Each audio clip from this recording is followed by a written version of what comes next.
औज़ुबिल्लाहिमिनश्शैतानिर्रजीम बिस्मिल्लाहिर्रहमानिर्रहीम। Dear students, अस्सलाम वालेकुम। हमारा आज का टॉपिक है change of active voice into passive voice. Passive voice किसका बनाना है जी? Passive voice of future indefinite tense.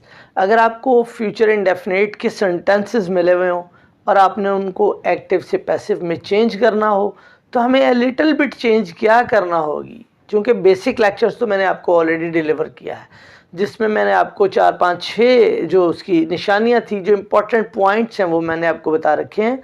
आपने उनकी रोशनी में छोटी सी चेंज लानी है और एक्टिव वॉइस को पैसिव वॉइस में तब्दील करना है। किसके जनाब? फ्यूचर इंडेफिनिट के। सपोज आपके पास सेंटेंस है आई शैल टीच देम। एक टीचर हैं, वो कह रहे हैं टीचर साहब आई शैल। आपका सेंटेंस एक्टिव वॉइस जो है वो है, टीचर कहते हैं आई शैल टीच देम, मैं उन्हें पढ़ाऊंगा। ये एक्टिव वॉइस है आपका।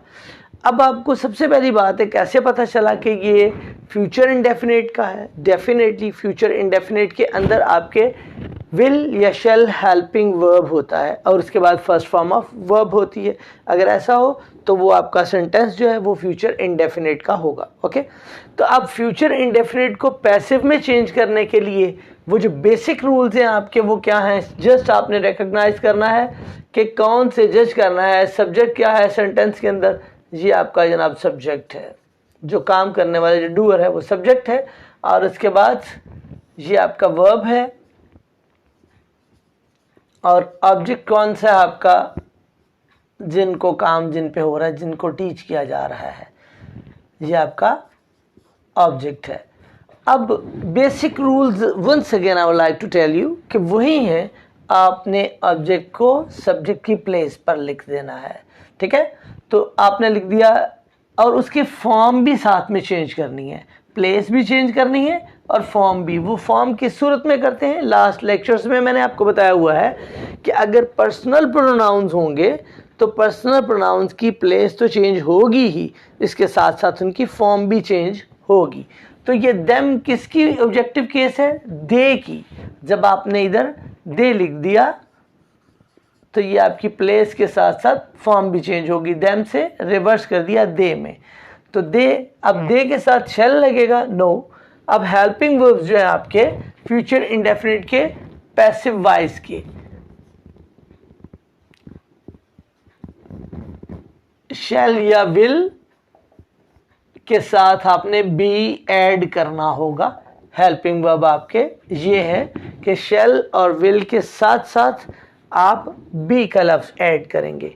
दे और दे के साथ विल लगेगा, हेल्पिंग वर्ब शैल नहीं। शैल जो होता है जस्ट वो आई और वी के साथ लगता है, ये मैं यहाँ पर एक्सप्लेन कर देता हूँ। आई और वी के साथ शैल, और जो विल होगा जनाब ये आपका बाकी तमाम जो आपके पर्सनल प्रोनाउन अदर्स है ना, रिमेनिंग जितने भी हैं उनके साथ आपका विल भी लगेगा। ओके, तो they will B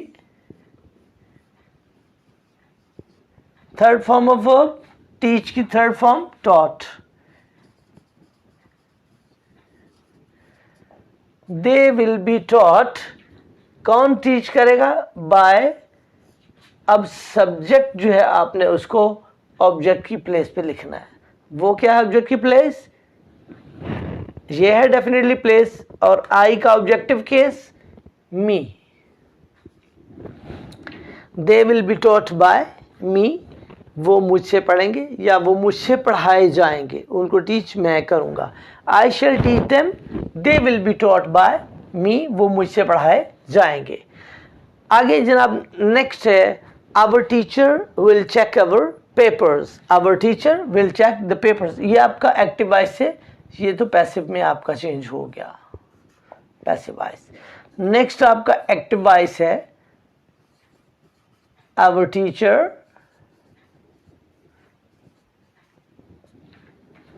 will check the papers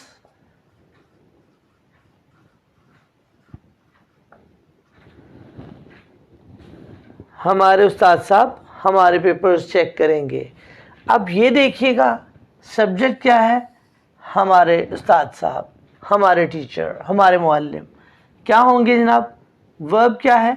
check करना, ये वर्ब है आपका। और ऑब्जेक्ट क्या है? ये आपका जो आपके पेपर्स हैं जो चेक हो रहे हैं वो आपके क्या होंगे? ऑब्जेक्ट होंगे। ऑब्जेक्ट को सब्जेक्ट की प्लेस पे लिखेंगे। द पेपर्स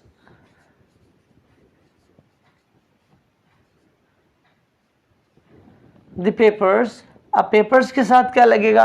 हेल्पिंग वर्ब लगाना ना, जब आपने इसकी प्लेस बदल दी तो। जब सब्जेक्ट आपने लगा दिया, ऑब्जेक्ट को आपने सब्जेक्ट बना दिया, तो उसके बाद हेल्पिंग वर्ब लगेगा। हेल्पिंग वर्ब क्या होगा आपका?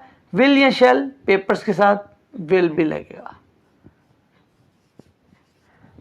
अब the papers will be, third form of verb, checked. कौन चेक करेगा? By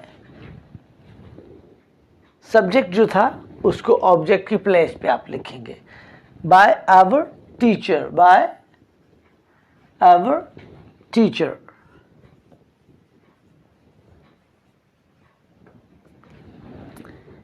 the papers will be checked by our teacher. हमारे पेपर्स हमारे टीचर से चेक किए जाएंगे। नेक्स्ट, ये आपका पैसिव हो गया। आपने एक्टिव वॉइस को चेंज कर दिया पैसिव वॉइस में। शी विल टीच अस, वो she will laugh at us, suppose हम करते हैं, वो टीच का तो ऑलरेडी हो गया, okay doesn't matter. She will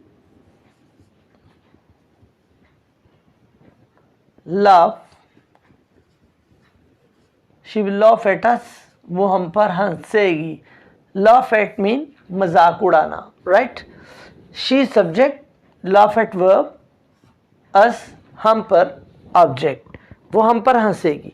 तब आपने ऑब्जेक्ट को सब्जेक्ट की प्लेस पे लिखने के साथ साथ उसकी फॉर्म भी चेंज करनी है, क्योंकि ये आपका पर्सनल प्रोनाउन का ऑब्जेक्टिव केस है। किस पर्सनल प्रोनाउन का ऑब्जेक्टिव केस? अस है। ये अब आप करेंगे जनाब वी। वी के साथ आपका लगेगा, ये देखिएगा, शेल, मैंने आपको बताया हुआ है, वी शेल, और साथ में बी ऐड करना है। विल और शेल दोनों के साथ I have already explain you, I have told you कि विल और शेल दोनों केस में बी ऐड होगा। तो we shall be, third form of verb laughed at, laugh at होता है पूरा जो है मजाक उड़ाना।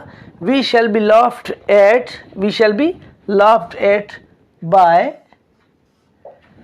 ये आपका जो सब्जेक्ट था, इसको आपने ऑब्जेक्ट की प्लेस पे लिखना है और साथ में इसकी फॉर्म भी बदलनी है, क्योंकि ये पर्सनल प्रोनाउन है। तो बाय शी को आप हर में चेंज कर देंगे, बाय हर। तो डियर स्टूडेंट्स, इस तरह से आपके ये जो सेंटेंसेस होंगे ये एक्टिव को पैसिव में चेंज किया जाएगा। मैंने आपको आज तक, पिछले चंद दिनों से लेकर आज तक, मैंने आपको प्रेजेंट इंडेफिनिट, पास्ट इंडेफिनिट और फ्यूचर इंडेफिनिट के एक्टिव को पैसिव में बनाने का गुर सिखा दिया। अब हम नेक्स्ट जो अपना लेक्चर इंशाअल्लाह अज़ीज़ रखेंगे, तीनों के कंपैरेटिव स्टडी में आपको दूंगा कि तीनों हैं प्रेजेंट इंडेफिनिट, पास्ट इंडेफिनिट और फ्यूचर इंडेफिनिट। इन तीनों में डिफरेंस क्या है और इनको पैसिव में चेंज कैसे करते हैं। कल का लेक्चर बहुत मज़े का होगा इंशाअल्लाह। अगला जो आपका लेक्चर होगा, आप इसी तरह ही हमारे लेक्चर को लाइक, शेयर और सब्सक्राइब करने के साथ साथ बेल आइकन को प्रेस करते रहें, ताकि आने वाला नया लेक्चर आपको मिलता रहे, उसका नोटिफिकेशन मिलता रहे। और हाँ, एक बात जो नोटेबल है, अगर आपने हमारे चैनल को सब्सक्राइब कर रखा है तो बार बार फिर सब्सक्राइब नहीं करना चाहिए, वरना अनसब्सक्राइब हो जाता है। ये बात आप नोट फरमा लीजिए। मिलते हैं इंशाल्लाह अगली इन्फॉर्मेटिव वीडियो में, तब तक के लिए इजाज़त। अस्सलाम वालेकुम।